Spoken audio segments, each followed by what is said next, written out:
I think it was you, Matt, that was talking, I think, yesterday about having a curated reality. I think you mentioned the Truman Show. It was a great comparison. Yeah, I like content creator. I kind of stumbled on this thing yesterday that another way of looking at the corporate media is that they're reality curators. And that's a lot of what they do. They don't necessarily lie, and well, they do plenty of lying, but most of the time they're not like pretending something happened when it didn't really happen. Again, they do that, but more often the bias comes from deciding what to tell us about, what bits of reality to bring to our attention. And I think about that scene in the Truman Show, which I brought up, when the director was asked, like, why hasn't Truman ever questioned his reality? And the director said, well, we accept the reality of the world that we're presented. And there's a lot of truth to that you just kind of accept it. Also, that word presented is important because that's how most of us, it's not that we're like encountering reality or discovering it. We kind of sit back and we stare at our screens all day and we have reality presented to us. We have people, usually corporate media, telling us, well, this is reality, this is what's true, but it's all curated based on what they want us to believe. And so Waukesha, for example, is a good example of something that doesn't fit into the reality that they want us to understand, so that doesn't make it in. They don't curate that for us. Well, they very simply just say an SUV, hit people, an accident caused by an SUV. But I'll point out too, just as a side note, on the Truman Show thing, it's a good point. We don't question the reality presented. In the Truman Show, he starts to notice things, like he goes into a building and there's no elevator, it's a set. But if he was born there and his whole life was seeing that kind of stuff, he'd never question it. He'd be like, oh, another studio set behind an elevator. I see him all the time. Yeah. Well, there's a reason they call it programming, and I think there's something to say about echo chambers and the carefully curated algorithms that give us information that, of course, enforce a particular viewpoint, and the power that big tech social media has. They have the will to impose people's perceptions and ideas, and there should definitely be a bigger discussion about this. But earlier, Tim, I think you said something that definitely is important to talk about, is that it's not really left and right. It's whether you believe in authoritarianism or if you believe in freedom. I think that's the true kind of bigger political compass that people should be talking about, that people should be understanding.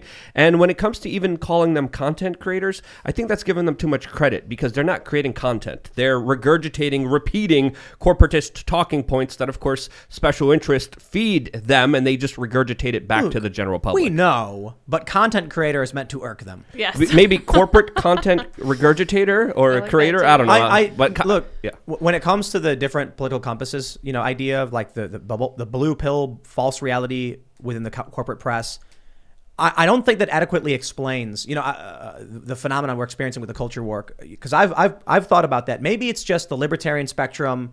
Of course, we all agree. If I'm more about freedom, but I lean left, and you're about freedom, we'll probably get along.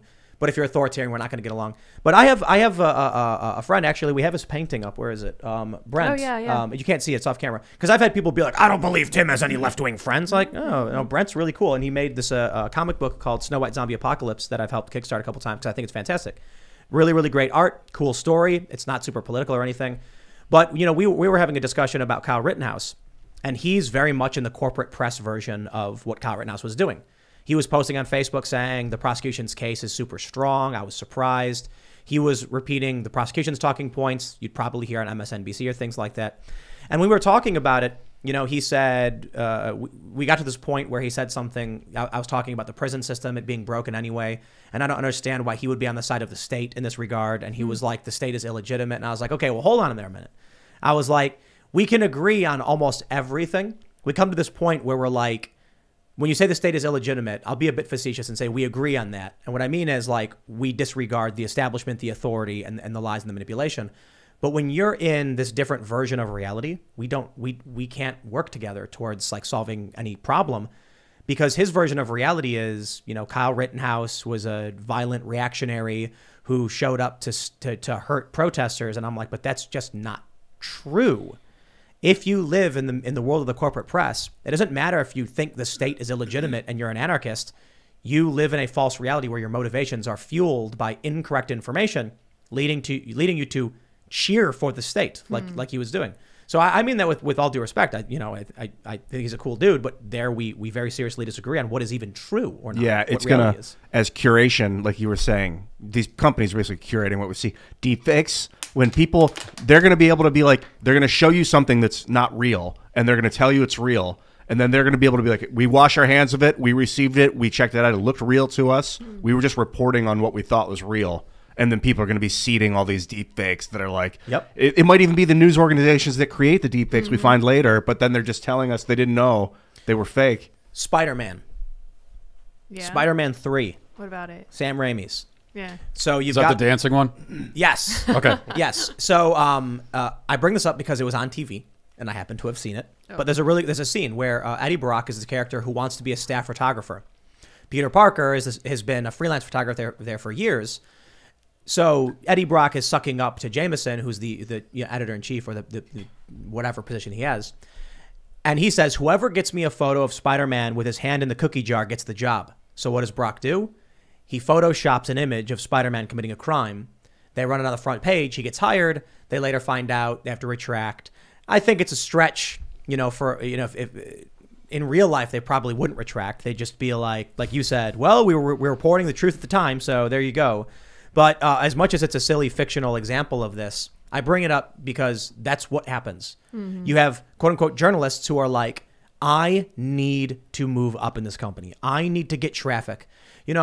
There are a lot of companies that pay their writers based on how many clicks they get. Oh wow! Like this is Gawker. Gawker was notorious for get a bunch of views, you get paid more money. A lot of right wing websites do the exact same thing. What are you going to get? You're going to get people trying to write as clickbaity, sensational stuff as they can, and eventually you'll find people who. Here's a good example. You ever see the movie Nightcrawler? Mm-hmm. Yeah. Amazing movie. Jake Gyllenhaal, and he's a sociopath trying to find a way to make money. And he stumbles upon night crawling. It's when you go out in the middle of the night and track down crimes, fires, crashes, hurt people, and things like that. And he begins actually staging, I don't want to ruin the movie because it's so good, but he's a nasty sociopath who stages some of these photos. You get these people in media. Then you give them the virtue signal ability to pretend to be political, and they will run with it. Now they've got a safety net, a barrier to where they can make things up, write garbled nonsense to get massive clicks, make money, and they're protected when they do it. Why? Because they're on the right side of history, so they say.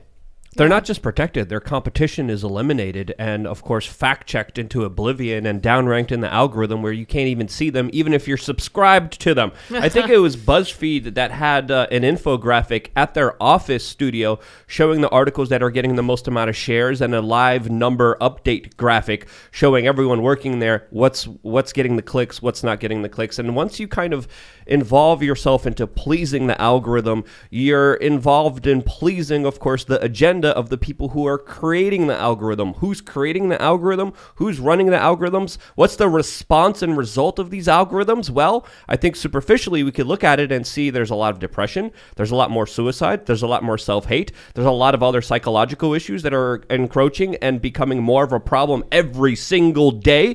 And when we look at these algorithms, they rule our lives because they rule perceptions and understandings. And once you have control of that, in my opinion, you have control of everything. And that's why the world is in one factor so messed up as it is right now because of this tightly controlled small viewpoint that they're doing everything in their power to make sure that you don't see outside of it. And when you do, you see that it's full of crap. Yeah, absolutely. And one of the things that I was noticing today was that Twitter, I know we were talking yesterday about how their new CEO might be worse than the old one. It turns out that this is definitely going to be the case because one of the things that they're going to do is remove the right of these independent journalists to post material that's not approved, right? So it's going to be a serious issue as far as actual journalism, because I really feel like the Rittenhouse trial was such a triumph for places like the Daily Caller, right-wing journalists who are actually on the ground, and unbiased journalists who really went out there and did the work. So I feel like Twitter's really twisting it. Yeah, Dorsey is not the demon that he had been made out to be. He was has 5% of Twitter and was basically holding on for dear life, trying to make it something useful. I don't know. The day he leaves and the new CEO's here's what real authority is. Yeah, maybe so. I think the challenge we face, at least to kind of wrap up this portion of the content curators and the corporate press and all that stuff, it's getting through to people. It's finding that regular person who maybe doesn't pay attention and being able to pitch them on their own intrinsic value, life, liberty, and happiness, but they have to want it. So when you have people who just say, look, man, I just want to fit in, they're going to walk right to Brian Stelter or whatever, other content creators at CNN, and just say, tell me what to think, and I'll think it because I just want to fit in. So how do we convince people, be your own person, stand up for yourself? I don't know. Maybe you can't. Maybe what's really happening is a sorting algorithm of people who just want to follow and people who want to be independent. And I think the other, really what we're talking about, the real division is we're now living in a country where there's basically at least two different realities that we're living in, and two different universes, really. So when people talk about, are we headed towards a civil war, that sort of thing, I think we're not, just because for a civil war you need like a geographic divide, which there isn't as much right now as there was in 1861, I would say. But I do think that we're more divided than we were in the Civil War. The conditions are there in that sense, because when you get 100 Americans into a room from all over the country and you start talking to them, you'll find that they have absolutely nothing in common at all, at no level. Like you talk to them about their fundamental priorities and values, what things do they care about the most, all that kind of stuff. You're going to find that there is almost no common thread bringing them all together, no commonality, nothing uniting us, and there has to be some uniting principle, and there isn't. It's two different moral frameworks at the end of the day. Right, you have the Judeo-Christian moral framework, and then you have this new wokest moral framework, which is completely removed from it. So one of the ways I explain it to people is Bill Maher is a great example. Clearly, a person who was raised on Christian moral values, even though he's an atheist. So he believes in free speech. He believes in innocent until proven guilty, concepts that are in the Bible. So in America, a lot of our foundational rights, inalienable rights granted by God, that was the perception of the founding fathers. Even people who were growing up in the 80s, 90s and becoming prominent might not believe in any of that stuff, but they hold those moral frameworks still within them from the traditions that they were handed, they were given. But now you have a new moral framework completely removed from all those values. They don't believe in the right of the innocent until proven guilty. They're something completely separate, if they even have a moral framework. I do want to mention, though, I disagree with you on the need for a geographical divide. That's an American perspective on civil war. If you look at a lot of other countries, Spanish Civil War is a really good example. They didn't have a geographical divide in the same way. They had cities versus the rural areas, rural nationalists and urban communists. So I believe that's what it was. I believe the communists were centered around cities. I could be wrong, but it was essentially fascists and communists. And if you look at the initial battle maps where the ideology started gaining power, it was splotchy. It was like the left-wing group was here, then it was over here, and they were not united or connected in any way. So we actually, that we do have in the United States. But in America, the Civil War here was based on, we have each individual state siding on a specific, states' rights, slavery versus, more united federalist power, which ultimately resulted in states breaking apart. And then the interesting thing, I think it was Texas, was like, we have no choice because we're surrounded by southern states who hold these values. We wouldn't be able to be on the side anyway. So in that sense, I think there's a you're sort of correct. I sort of agree with you. That's a good point. So I guess I would go to my other reason why I don't think there's actually going to be a civil war is that nobody wants to leave their air conditioning and their TV for very long. Like we all there's not the wherewithal, the will for that sort of thing. But I still disagree. Are you familiar with the fourth turning, the Strauss generational theory stuff? No. So they say it's like every 80 years there's a conflict. We had the American Revolution, 80 years later the Civil War, 80 years later, World War II. Now it's 80 years later, and what are we expecting to see in this fourth turning period? There's four separate 20-year periods. I'm not saying that's definitively true, but I certainly think we're headed towards a period of great strife. And I think that one of the other challenges with civil war is that people believe they look to history to get an example of what war is. And so we look back at the American Civil War and see people fighting. We look back at World War II and people are running through the fields. But we're in the era of social media, manipulation, and it's fourth and fifth generational warfare. So they're using propaganda, they're using corporate press, they're using censorship, they're using economic control.